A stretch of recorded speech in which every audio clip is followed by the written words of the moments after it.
Halo teman-teman semua, kembali lagi bersama Natasha di channel Ruang Rahasia. Semoga teman-teman Ruang Rahasia sehat selalu ya. Nah, sekarang kita akan melanjutkan kisah yang masih bersambung sebelumnya dengan judul Hadiah untuk Suamiku dan Selingkuhannya.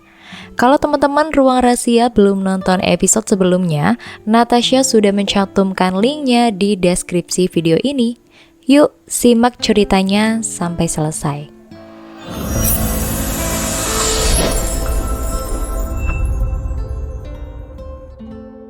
Setelah penculikan yang ternyata didalangi oleh Mas Irwan dan keluarganya, aku semakin yakin untuk meninggalkan dia. Tak ada alasan lagi untuk bertahan. Rumah tangga tanpa pondasi iman, apalagi tak ada cinta di dalamnya, hanya akan menjadi sebuah ikatan yang menyiksa. La, hari ini ada acara nggak? Pesan dari Mbak Hana. Nggak ada sih Mbak. Main ke rumah Mbak yuk. Udah lama nih kita nggak makan bareng. Mbak masak banyak nih, ketiknya. Insya Allah ya Mbak, nanti jam 10-an aku kesananya. Benar kata Mbak Hana, sudah lama aku tak ke rumahnya. Oke, Mbak tunggu ya. Aku membalas dengan emotikon jempol dan senyum padanya. Masih jam 8 dan aku bersiap dulu. Masih sempat menyiram tanaman mama juga dan merapikan rumah. Walau sudah ada pembantu, tapi tugas itu tetap menjadi kewajibanku. La, tumben buru-buru. Biasanya tanaman mama diajak curhat. Ledek mama karena melihatku melakukan pekerjaan dengan terburu. Ah mama, mana ada Nahla ngajak curhat sama mereka. Yang ada mereka yang curhat sama Nahla. Kenapa yang rajin beli gak rajin merawat? Ledekku balik. Hahaha, kan mama ngasih kesempatan buat kamu, biar ada kesibukan. Mama, emang anak mama ini gak sibuk apa? Aku masih terus menyirami kembang-kembang yang masih sebenarnya menambah moodku dan perasaan tak sendiri. Mama pun tertawa. Ma, nanti Nahla ke rumah Mbak Hana ya. Mama yang sedang duduk di samping menikmati teh hangatnya pun mengangguk. Iya, mau mama temenin. Ih mama, Nahla ini kan sudah besar, masa harus ditemenin sama mama? Lagi mama tertawa. Sejak surat ceraiku keluar, mama memperlakukanku seolah-olah aku ini anak kecil yang harus diperhatikan. Ya sudah, kamu berangkat sendiri. Hati-hati aja ya, mama gak mau lagi terjadi kejadian beberapa bulan lalu itu. Mama gak sanggup kehilangan anak perempuan satu-satunya yang mama punya. Aku menyelesaikan pekerjaanku dan melangkah menuju mama, lalu memeluk mama dari belakang. Makasih Ma, untuk kasih sayang mama yang tak terhingga untuk Nahla. Alhamdulillah, beruntung sekali rasanya punya orang tua seperti mama. Walau beliau pernah salah memilihkan pasangan hidup untukku, tapi lewat mama juga kesalahan itu bisa terselesaikan. Mas Irwan mendapat hukuman 1 tahun penjara. Begitu juga ibu dan Sisil yang terbukti terlibat dalam penculikan dan penyekapanku waktu itu. Namun tetap saja, mama khawatir pada mereka. Padahal mereka kan sedang liburan di penjara. Alhamdulillah akhirnya datang juga. Mbak Hana menyambutku hangat. Rumah mewahnya sepi. Senang sih, kadang aku risih jika main ke rumah teman yang ada suaminya. Mas Fadli kemana mbak? Tanyaku. Ada di kamar, katanya singkat. Aku hanya berohria, berharap tadi suaminya pergi keluar kota atau kemana gitu. Mudah-mudahan aja dia tetap di kamar aja. Siang ini kami ngobrol ngalor ngidul hingga azan zuhur terdengar dari kejauhan. Mas Fadli, suami Mbak Hana, keluar dari kamar. Pakaiannya khas orang hendak ke masjid. Mbak Hana mendiamkan suaminya, begitu juga pun suaminya. Bahkan dia tak menoleh pada istrinya, apalagi padaku. Setelah laki-laki itu benar-benar jauh, aku mencolek Mbak Hana. Mbak, kalian kenapa? Tumben diam-diaman gitu. Mbak Hana menarik nafas panjang. Nanti Mbak cerita. Kita makan siang dulu ya. Tunggu Mas Fadli dulu. Aku merasa auranya tak enak. Entah kenapa, sepertinya mereka ada masalah. Mas Fadli bukan orang yang pendiam. Dia ramah. Walau rumah ini masih sepi karena 15 tahun pernikahan, mereka belum Allah berikan keturunan.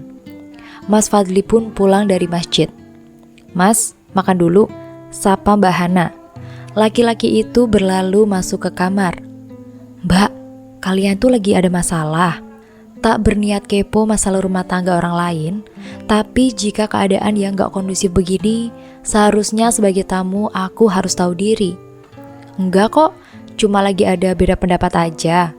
Makanya aku undang kamu ke sini, mau minta pendapat kamu lah. Aku kan sudah kenal kamu lama, bahkan sudah kenal keluarga kamu juga." Aku mengangguk pelan. "Aku rasa Mbak salah orang deh nanya aku, Mbak. Rumah tanggaku aja kandas di usia belum genap 1 tahun. Aku menunduk. "Kandas bukan berarti karena salah kamu kan?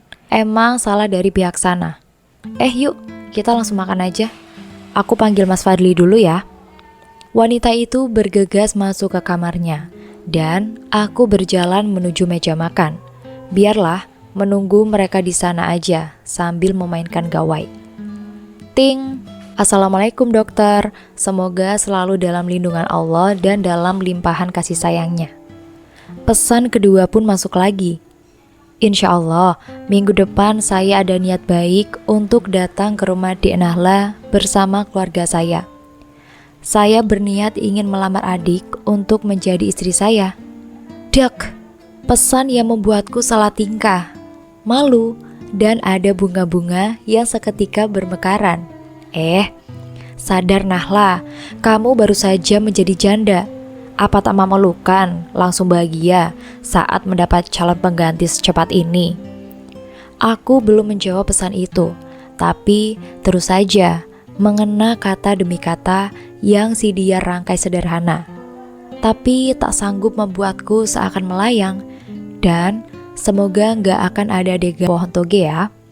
Entahlah, aku perlu memikirkan dan meminta petunjuk dulu pada Allah Subhanahu wa Ta'ala. "Waalaikumsalam. Maaf Mas, berikan saya waktu untuk menjawabnya," balasku kemudian. "Saya siap menunggu jawaban terbaik itu, Dik. Semoga apapun jawabannya, saya tetap bisa melancarkan niat saya." Ternyata menahan itu tersiksa, sama seperti ibu hamil yang baru pembukaan 2. Hehe. Aku terkekeh kayak yang pernah ngerasain aja nih cowok. Senyum-senyum sendiri, ntar kesambut loh. Mbak Hana sudah kembali. Di belakangnya berjalan Mas Fadli sambil menunduk dalam diam. Benar-benar beda. Biasanya dia akan menegurku dan melempar obrolan-obrolan ringan. Ini tidak. "Kesambet sama masakanmu, Mbak. Bikin ngiler nih." Aku mengalihkan pembicaraan, meredam degup jantung yang berirama. Pesan singkat dari Dokter Adnan tadi membuat suasana hatiku cerah. Laki-laki itu memang menarik perhatianku. Selain bisa menempatkan diri, dia juga humoris. Aku pun suka laki-laki humoris. Hidup jadi gak kaku. "Yuk, kita langsung makan aja." Mbak Hana menyendokkan nasi untuk suaminya. Sungkan sekali rasanya. Kami makan dalam diam. Hingga... "Nahla, sebenarnya ada yang ingin Mbak sampaikan padamu." Aku berhenti mengunyah, menatap lekat wanita yang mulai gelisah itu. Matanya memerah, ada air yang menumpuk tertahan di sana. Aku diam, menunggu yang akan Mbak Hana sampaikan. "Nahla, izinkan Mbak melamarmu untuk menjadi maduku." Kata-kata yang dibuat demikian tegar, tapi tetap saja terdengar pilu. Mas Fadli pun terdiam. Sendok dan garpu yang tadi dia pegang sudah disimpan lagi di atas piringnya. "Iya, Mbak mau melamarmu untuk menjadi istri Mas Fadli. Aku ingin punya anak, tapi rahimku sendiri bermasalah. Aku ikhlas Mas Fadli menikah lagi denganmu Nahla, hanya denganmu." Mataku membulat sempurna. Apa-apaan ini? Mas Fadli menyelesaikan makanan siangnya yang masih tersisa banyak dan beranjak hendak pergi. "Mas, kita harus bicara Mas. Please." Air mata Mbak Hana tumpah ruah. Aku yakin dia tak ikhlas, tapi terpaksa karena keadaan. Sudah Hana, hentikan omong kosong kamu. Aku sudah muak. Beberapa kali harus aku jelaskan. Aku tak akan menikah lagi. Ada ataupun tidak ada anak, bagiku sama saja. Selama kamu masih mau mendampingiku, aku tak punya alasan apa-apa lagi untuk mendoakan kamu. Minta sama Allah, berdoa dengan sungguh-sungguh agar Allah memberikan kita keturunan, bukan malah berusaha lari dan mencari jalan pintas yang kita sendiri belum tahu bisa atau tidak melewatinya. Kita sudah punya Latif dan Hanifah yang kita rawat dari bayi. Kurang apa lagi? Mas tak butuh istri lain. Cukup kamu saja. Sudah cukup. Ucap Mas Fadli tegas. Aku terharu, iri rasanya melihat kesetiaan suami Mbak Hana. Sedangkan aku, lelaki itu bahkan belum sempat menanjak dan menurun dalam mengayuh biduk rumah tangga kami. Mbak, apa yang dikatakan Mas Fadli itu benar. Mbak hanya sedang butuh me time untuk berdua. Kalian terlalu sibuk dengan pekerjaan. Mencari istri untuk suami Mbak, aku rasa itu bukan solusi. Mbak hanya sedang berusaha lari dari masalah dengan bunuh diri pelan-pelan. Poligami memang syariat, tapi bukan untuk pelarian dari sebuah masalah yang sebenarnya kalian sendiri bisa atasi. Nahlah, kamu tahu hasil pemeriksaanku kemarin kan? Aku mandul Nahlah. Aku tak bisa memberikan anak buat Mas Fadli. Hidupnya akan sepi jika tetap bersamaku.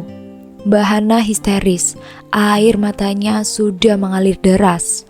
Aku mendekat dan mengusap punggungnya pelan, mencoba memberikan semangat. Mas Fadli sudah duduk kembali di tempat tadi. Mungkin dia tak tega mendengar isak tangis Mbak Hana. Mbak, hasil pemeriksaan medis itu bukan wahyu Allah, bukan hasil akhir. Itu hanya hasil diagnosa manusia. Ketetapannya tetap Allah yang memutuskan. Tugas kita terus ikhtiar dan berdoa. Jangan mendahului kehendak Allah, Mbak. Lagi pula, benar kata Mas Fadli. Kalian sudah punya Latif dan Hanifah. Mereka kan menyayangi kalian. Mbak Hana masih sesegukan. Untuk permintaan Mbak, mohon maaf, aku tak bisa. Insya Allah aku sudah punya calon. Kataku mantap. Walau sejujurnya, aku belum begitu memikirkannya. Mbak Hana menatapku lekat. Kamu serius? Wajahnya berbinar. Entah apa maksud dari rasa bahagianya. Entah karena itu pertanda aku fix tak akan bersanding dengan suaminya. Entah karena memang bahagia, karena aku bahagia sebagai sahabatnya. Aku mengangguk mantap. Ya Allah, Nahlah, padahal aku berharap kamu bisa menjadi temanku, juga teman hidup suamiku, katanya merengek. Mas Fadli sudah kuanggap abangku sendiri, Mbak. Dan Mbak Hana adalah kakakku. Bagaimana mungkin aku merusak rumah tangga kalian? Maafkan Mbak yalah, kamu tak akan menjadi perusak rumah tangga Mbak. Kita akan bersama membentuk sebuah keluarga yang bahagia lah. Mbak Hana masih kekeh. Maafkan aku Mbak, rumah tanggaku hancur karena orang ketiga. Jika Mbak memintaku untuk hadir di antara kalian, apa bedanya aku dengan perempuan itu? Kami bertangisan. Luka itu seakan berdarah lagi. Memang hidup itu punya ujiannya masing-masing. Setiap orang sudah ditentukan porsinya. Tinggal kita menjalani dengan penuh keikhlasan. Ma, ingat gak Adnan ya waktu Nahla diculik? Dia ikut bantu mencari. Ragu aku mengatakannya. Mama yang sedang membaca majalah wanita itu melihat ke arahku. Dokter muda tampan itu. Ingat dong. Kenapa sayang? Waduh, Mama udah langsung bilang tampan aja. Ma, dia mau silaturahmin ke sini, boleh nggak? Mama menatapku lekat. Majalah yang tadi Mama pegang, beliau tutup dan menunggu jawabanku. Silaturahmi aja? Atau... Wajahku bersemu merah. Bagaimana cara memberitahu Mama ya? Aku masih belum yakin sebenarnya. Tapi daripada Mbak Hana terus memaksaku menjadi istri suaminya, mending aku memilih yang jelas-jelas masih sendiri. Mama paham. Boleh-boleh. Kapan mereka kesini? Ya ampun Mama, memang Mama adalah terbaik mengerti tanpa aku jelaskan. Minggu depan Ma, Jawabku pelan. Tapi mah, jika itu adalah sebuah lamaran, tolong minta waktu untuk Nahla berpikir, untuk memutuskan semuanya. Nahla masih trauma, Mah. Mama mendekat dan merapikan rambutku sebahuku ke belakang. Mama tak memaksa kamu lagi, nak. Mama serahkan semuanya padamu. Makasih, Mah. Aku memeluk Mama. Sama-sama sayang, nanti biar Mama yang akan mengabarkan ini pada Papa. Aku mengangguk pelan. Kalau Papa terserah Nahla aja. Jangan sampai karena merasa hutang budi, karena kasihan, atau alasan lain yang bersifat sementara, Nahla mau menerima lamarannya. Pernikahan itu bukan untuk setahun 2 tahun, tapi selamanya. Kalaupun gagal di tengah jalan, itu sudah ketetapan Allah. Setidaknya, kita sudah ikhtiar mencari yang terbaik. Nasihat Papa begitu menyejukkan hati. Mama pun tersenyum manis memegang tanganku. Mama pernah salah menjodohkan kamu. Kali ini, Mama tak mau lagi menyiksa anak Mama karena perjodohan. Tapi sekiranya Mama tak suka, pasti Mama akan memberikan pendapat. Kapok ya, Ma? Ledek Papa. Iya, Pa. Gak menyangka, sahabat Mama hanya memanfaatkan kita aja. Sudahlah, Ma. Semua sudah takdir Allah atas kita. Ujarku lalu mencium tangan Mama. Aku ikhlas, walau aku harus kehilangan sesuatu yang berharga dalam hidupku. Hari lamaran pun datang. Adnan datang bersama keluarganya. Ternyata dia juga bukan keluarga biasa. Sangat terlihat dari penampilan ibu dan ayahnya yang parlente. Belum lagi mobil mewah yang mereka pakai. Saya kaget loh, Jeng. Adnan ternyata sudah punya gadis pilihannya sendiri. Mataku dan mata Mama bertemu. Apa ibunya Adnan tak tahu kalau aku bukanlah gadis? Namanya juga anak muda, Jeng. Udah gak zaman lagi kita menjodohkan anak-anak kita. Biarkan mereka memilih sesuai yang mereka inginkan. Terus terang, saya pernah salah memilihkan calon suami untuk Nahla, putri saya satu-satunya, sehingga rumah tangga mereka hanya bertahan 6 bulan. Makanya, kali ini saya menyerahkan keputusannya pada Nahla. Ya, kalau dia suka ya saya akan dukung. Kalau tidak, saya tak akan memaksa. Tapi tetap saya yang akan menjadi pelindung bagi putri saya. Jika sewaktu-waktu pilihannya ternyata menyakiti dia, saya yang akan pasang badan di depan. Mama mungkin menyadari perubahan wajah maminya Mas Adnan dan memberi kode bahwa Mama tak akan tinggal diam kalau aku disakiti lagi. Oh, saya kira Nahla masih gadis. Wanita itu berdesis tapi masih tetap jelas terdengar olehku.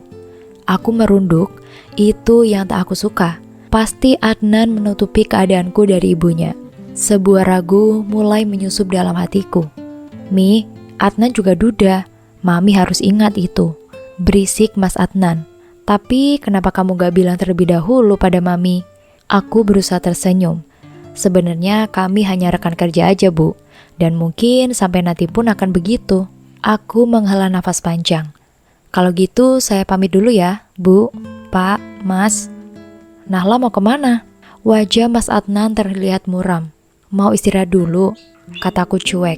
Ma, Pa, Nahla ke kamar dulu ya, pamitku. Mama dan Papa tersenyum lalu mengangguk. Bukan aku yang mengemis cinta pada Adnan. Bagiku sendiri lebih baik daripada nanti akan ada lagi tragedi. Dek, apapun yang terjadi, aku sudah akan tetap menjadikanmu istriku. Mas Adnan menghempaskan bokongnya di kursi sampingku. Aku menatapnya tak suka. Entah kenapa, begitu cepat hati ini berubah. Dokter, Dok, ada pasien yang butuh penanganan sekarang. Tanpa kata, aku meninggalkan laki-laki yang masih duduk dalam ruanganku itu. Setelah berlari, aku menuju ruang gawat darurat. Itu Dok, ketubannya udah pecah. Segera bawa ke ruang bersalin, titahku. Tolong selamatkan dia, Dok. Aku menatap laki-laki itu sekilas. Dia pun terkejut melihatku. Nahla, aku pun tak menyahut karena harus bergegas menyelamatkan 2 nyawa yang sedang berjuang untuk hidup. Ah, kamu, kenapa harus hadir lagi dalam hidupku? Ada Dokter Nahla. Suara Mas Adnan terdengar dari luar. Aku bergegas sembunyi di balik mejaku. Ada, Dok. Suara Suster Mia yang sedang membantu di ruanganku. Loh, tadi Dokter Nahla ada di sini. Maaf dok, saya tak tahu kalau Dokter Nahla udah keluar. Ya sudah, nanti saya kesini lagi. Ujarnya lalu terdengar suara langkah kaki meninggalkan ruanganku. Aku bernafas lega dan kembali ke kursiku. Ya ampun dokter, Mia terlonjak melihatku tiba-tiba sudah ada di kursiku kembali. Aku hanya nyengir. Tak lama, pintu kembali diketuk. Suster Mia bergegas membuka pintu, dan aku masih meneruskan pekerjaanku. Dok, ada yang mau bertemu, kata Mia. Siapa sus? Saya dek. Dokter. Seorang laki-laki memakai kemeja kotak putih menatapku lekat. Mata itu. Aku mengalihkan pandanganku ke arah Mia. Sus, boleh tinggalkan kami sebentar? Suster Mia mengangguk cepat dan berlalu keluar. Dek, apa kabar? Aku tersenyum tipis. Baik. Oh ya, bayimu alhamdulillah sudah stabil. Begitu juga istrimu, semuanya normal. Cuma tekanan darahnya sedikit rendah. Tapi sudah saya resepkan vitamin juga obat untuknya. Dek, please dengarkan mas dulu. Wajahnya memelas. Oke, mau bicara apa silahkan. Tapi jangan lama-lama, karena saya banyak pekerjaan. Kataku sambil terus membolak-balikan kertas yang ada di depanku. Walau pikiranku sendiri sedang tak di sini, tapi berkelana ke 5 tahun lalu, saat aku dan laki-laki bernama Raka ini masih menjalin hubungan. Pertama, yang melahirkan bukan istri mas, tapi tetangga yang kebetulan suaminya ada di luar kota. Kedua, mas belum menikah. Aku menatapnya sesaat. Di saat itu masih sama. Lalu hubungannya dengan saya apa? Dek, mas minta maaf. Mas menghilau bukan tanpa sebab. Mas sedang berusaha memantaskan diri untuk mendampingimu. Aku menghela nafas panjang. Mama terang-terangan menolak lamaran Mas Raka karena laki-laki ini belum mapan dan baru saja selesai kuliah saat itu, dan menjodohkanku dengan Mas Irwan. Walau dengan mengulur-ngulur waktu, akhirnya aku tetap juga menikah dengan Mas Irwan.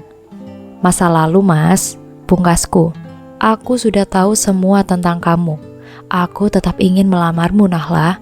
Aku berjanji tak akan menyia-nyiakanmu. Kamulah penyemangatku. Mata itu bersungguh-sungguh dan sungguh membuat hatiku kembali dengan getaran yang sama pada masa lalu. Makan siang aku memilih keluar, mencari makan di tempat yang tak ada aku temui laki-laki yang akan mengganggu mood makanku. Sebuah warung bakso di pinggir jalan membuat selera makanku bangkit. Sudah lama tak makan di pinggir jalan itu, apalagi warungnya terlihat ramai. Aku memarkir mobilku di bawah pohon yang rindang, persis di depan warung. Turun dan bergegas memesan bakso dan secangkir teh hangat. Sendirian, aku menoleh ke asal suara dan menatap malas. Gak liat, jawabku ketus. Galak amat, lapar banget ya, ledeknya. Aku diam saja sambil terus memainkan gawaiku. Nahla, saya minta maaf untuk sikap mami. Tapi percayalah, mami orang yang baik. Pesanan baksoku datang. Begitu pula dengan bakso Adnan. Lelaki itu berlalu manis dengan menuangkan saus sambal ke mangkokku. Aku tak suka saus. Aku menahan dengan tangan. Oh iya kah? Waktu itu bukannya pakai saus ya makanya. Pura-pura gak mendengar, aku terus memasukkan sambal sebanyak-banyaknya ke mangkokku. Wow, dia pasti kaget melihat aksiku. Menyeruput teh hangat sampai habis, lalu beranjak dari sana, membayar, dan pergi. Nahla, aku mengabaikan panggilan Adnan. Aku tak mau goyah, walau ada sedikit rasa padanya, tapi tak akan aku pupuk. Aku tak mau punya mertua lagi yang kerjaannya hanya menginjak-injak harga diriku. Bayangan makan bakso enak itu buyar sudah. Aku kembali membawa langkah ke sebuah kafe yang tak jauh dari rumah sakit. Memesan seporsi nasi goreng seafood juga minuman dingin. Tak lama pesananku datang. Aku menghabiskan dengan lahap.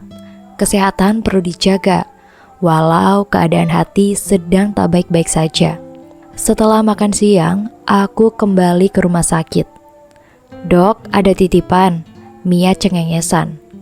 "Dari siapa, Mia?" tanyaku. Sebuah buket bunga mawar putih telah berada di tanganku. "Itu dok ada namanya. Saya permisi dulu." Mia berlalu. Aku membaca kartu warna pink yang ada di balik bunga itu. Teruntuk Pikachu manja. Dek, hanya ada satu orang di dunia ini menyebutku dengan panggilan itu. "Mas akan selalu menunggumu, Pokemon." Hatiku menghangat. Mas Raka adalah pemuda tanah seberang yang sudah lama merantau di sini. Aku paham kenapa dia menghilang. Bagi dia, harga diri seorang laki-laki itu harus dia jaga. Mungkin dia menganggap mama matre, tapi alasan sebenarnya mama tak ingin aku menikah dengan laki-laki yang jauh tempat tinggalnya, apalagi harus menyeberang pulau. Sekarang Mas Raka sudah bekerja di sini, di kota ini. Tak ada lagi alasan mama untuk menolaknya. Aku pun sudah mengenal orang tua Mas Raka. Bapaknya sudah meninggal, tinggal ibunya yang sudah tua. Senyum-senyum sendiri. Habis dapat bunga dari siapa itu? Adnan duduk di depanku. Aku meletakkan bunga di samping dan kembali bekerja. "Maaf, saya harus visit pasien." Aku melangkah keluar. "Nahlah, please jangan begini. Aku tulus mencintai kamu. Berikan aku kesempatan untuk meyakinkan kamu bahwa aku ini bisa membuat mami merestui kita." "Maaf mas, saya pernah gagal berumah tangga. Saya pernah punya mertua yang tak menghargai saya. Jadi mohon maaf, saya saat ini masih belum bisa menerima niat baik kamu." Aku melanjutkan langkah memutar K-pop pintu dan berlalu. "Nahlah, hei, mau kemana?" Bahana berlari kecil mengejarku. "Ah, jangan bahas yang kemarin lagi mbak. Mau visit mbak?" kataku singkat. "Nahlah, makasih ya. Berkat kamu, aku dan Mas Fadli sadar bahwa kami tak boleh putus asa. Lusa kami akan ke Singapura, lalu ke Korea, dan lanjut jalan-jalan berdua dalam rangka menikmati hari dan program kehamilan. Semoga saja pulang-pulang aku dung." Bahana tertawa bahagia. Aku pun ikut bahagia. Syukurlah, ide konyolnya dia itu tidak dipertahankan. "Nah gitu dong, semangat. Jangan lupa banyak makan makanan yang mengandung protein," bisiku. "Sip," katanya mengacungkan jempol. Wah, lagi bahagia nih. Adnan pun datang. "Ya sudah, aku pamit dulu ya mbak. Takut pasien ngamuk nanti kelamaan." "Oke." Bahana masih tersenyum senang. "Take care ya mbak, happy holiday." Aku memeluk Bahana. "Mau kemana dok?" tanya Adnan, tapi aku sudah menjauh. Nahlah, lelaki itu memanggilku. Aku tetap berjalan tak memperdulikan dia. "Good luck ya dok." Masih terdengar teriakan Bahana sambil cekikikan. Lepas satu masalah, tinggal satu lagi yang perlu dikelarin. "Maaf saya buru-buru," kataku terus berjalan. Laki-laki itu terus mengekor dari belakang. Aku tak peduli. Toh orang melihat kami sama-sama dokter yang sedang melakukan tugas. "Dokter Adnan, mohon maaf, saya sudah punya calon. Jadi tolong jangan ganggu saya lagi." Dia melihatku tak percaya. "Aku akan membuktikan bahwa kamu tak akan menyesal memilih saya. Tolong beri saya kesempatan." Aku membuang muka ke arah jendela. Sedari tadi, dia mengikuti langkahku. Hingga aku menyelesaikan visit dan kembali ke ruangan. Kira-kira pilih siapa ya? Satu cinta masa lalu yang masih ada rasa yang tersimpan di sana. Satu rasa yang baru tumbuh, tapi layu sebelum mekar. "Assalamualaikum." "Waalaikumsalam dek, apa kabar?" Darahku berdesir. "Kenapa kamu kembali?" Bersambung. Terima kasih teman-teman Ruang Rahasia. Mohon maaf jika Natasha ada kekurangan dalam membacakan ceritanya. Semoga teman-teman semua bisa terhibur dengan cerita yang Natasha bawakan. Oh iya, jika teman-teman Ruang Rahasia menginginkan kelanjutan dari cerita ini, jangan lupa subscribe, like, dan bisa bantu komen di bawah ya. agar Natasha lebih semangat untuk menghadirkan kelanjutan cerita yang menarik berikutnya. Sampai ketemu lagi di episode berikutnya. Bye!